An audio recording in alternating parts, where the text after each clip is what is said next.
Ding. A message alert sounded. Please go to the hospital to donate blood as soon as possible. When Nicole saw this message, she was stunned for a moment, like she had sustained a huge blow to her chest. The sender's name was Hubby. Ding. Another message immediately followed. It was a notice from the bank that she had received a fund transfer of $500,000. Nicole scrolled up to look at her message history with her husband. Remember to go to the hospital. Fund transfer, $500,000. Please come to the hospital right away. Fund transfer, $500,000. In their 3 years of marriage, the time Nicole's husband, Eric Ferguson, initiated contact with her was to ask her to go to the hospital to donate blood. To be exact, to sell blood. Eric also treated Nicole as a stranger throughout their marriage. This month alone, Nicole had already given blood 3 times, which was more than her body could tolerate. Eric probably did not know that she had a fever either. Suddenly, an unfamiliar number sent her a message. Even if you are Mrs. Ferguson, you're just a nominal wife and shamelessly occupy this position for 3 years. Has Eric ever looked at you once before? He slept over at my place last night. If I were you, I'd find a rope to hang myself. You're just an interfering homewrecker. Following that message, a photo was sent. It was Eric's calm sleeping face. The woman nestled on Eric's shoulder was none other than Wendy Quaid. They looked like a pair of intimate lovers. Her phone suddenly rang. It was Eric's mother, Quinn, who curtly ordered, "Nicole, did you forget what day it is? The maids are off today, so hurry up and come over to cook for us." Nicole sneered and hung up the phone without saying anything. At home, Eric's mother and sister looked down on her because of her unknown origins. Nicole, who was supposed to be the young madam of the Ferguson family, was treated like a lowly servant. At this moment, Nicole felt exhausted. She could not hold on any longer. "Let's get a divorce." Eric called her immediately. The man's voice was harsh and cold. "Nicole, what are you making a fuss about? How much do you want? Just state a price." The doctor said that Wendy's in critical condition. Nicole smiled coldly and said in a hoarse voice, "Eric Ferguson, I'll see you at the city hall in an hour, or you can watch her die." Immediately after, she received another message. Fund transfer, $1 million. An hour later, Eric walked over with a stern, expressionless face. "What exactly are you dissatisfied with?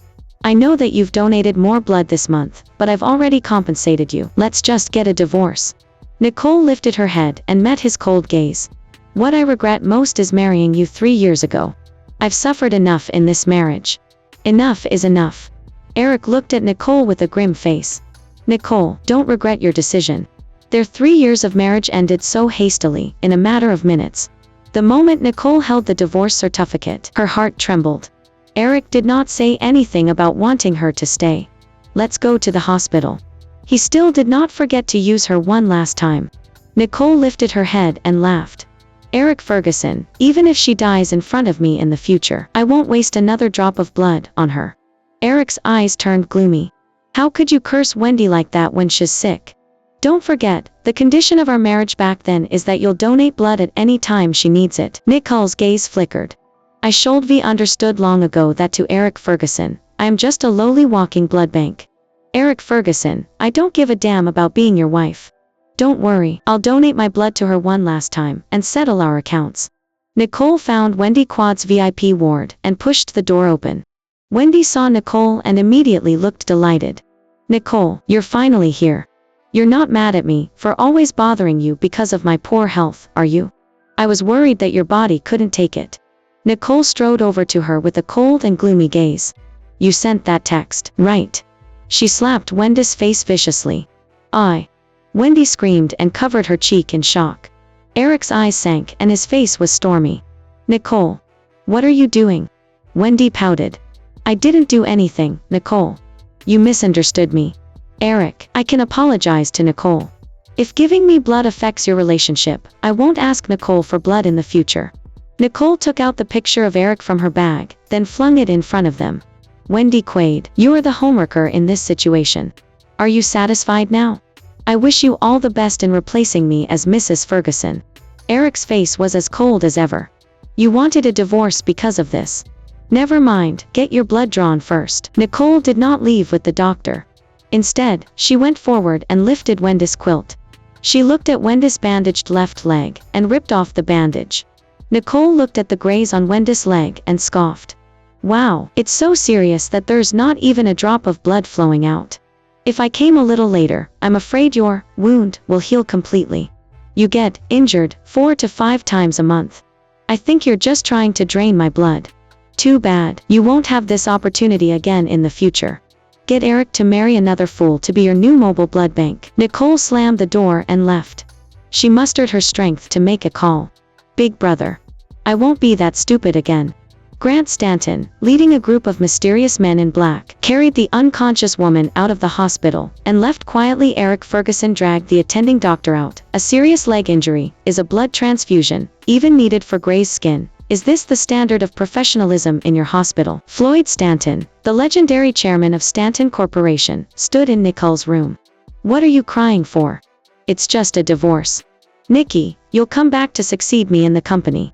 Now, you have to abide by our agreement, okay? Nicole went back to Imperial Gardens to take her documents. Quinn looked at her with scorn.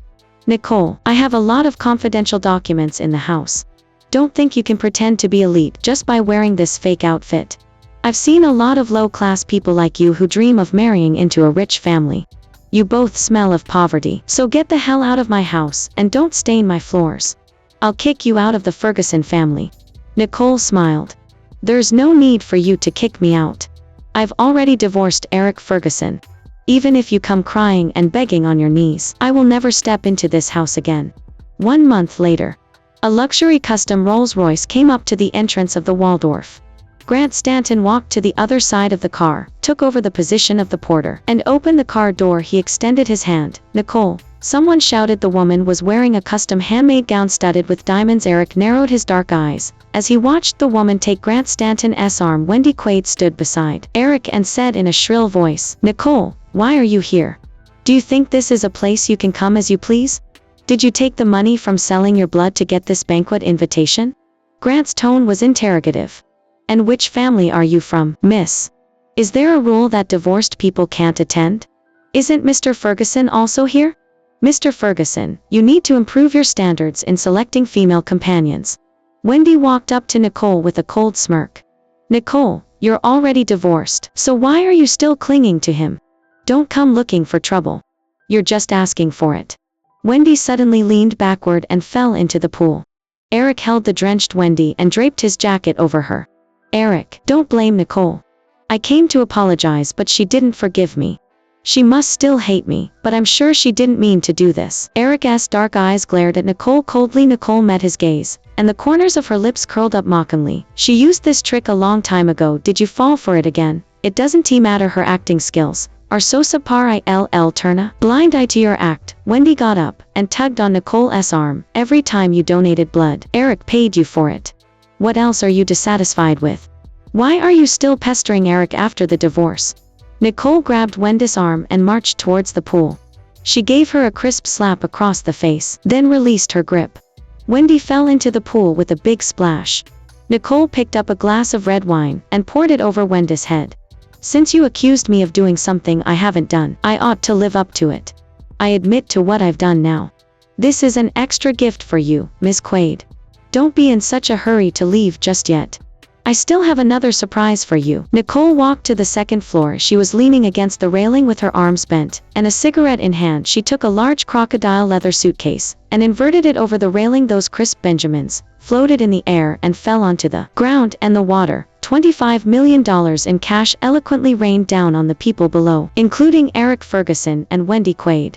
Eric Ferguson, this is what you've paid me throughout the 3 years for my blood. Now that I've paid you back, we don't owe each other anymore. Eric's tone was frigid. Nicole, if I've done something to upset you, you can look for me to settle the score, but you should apologize for what you did to Wendy. Be kind to others. Mr. Ferguson, I guess you don't know me very well. I was born evil.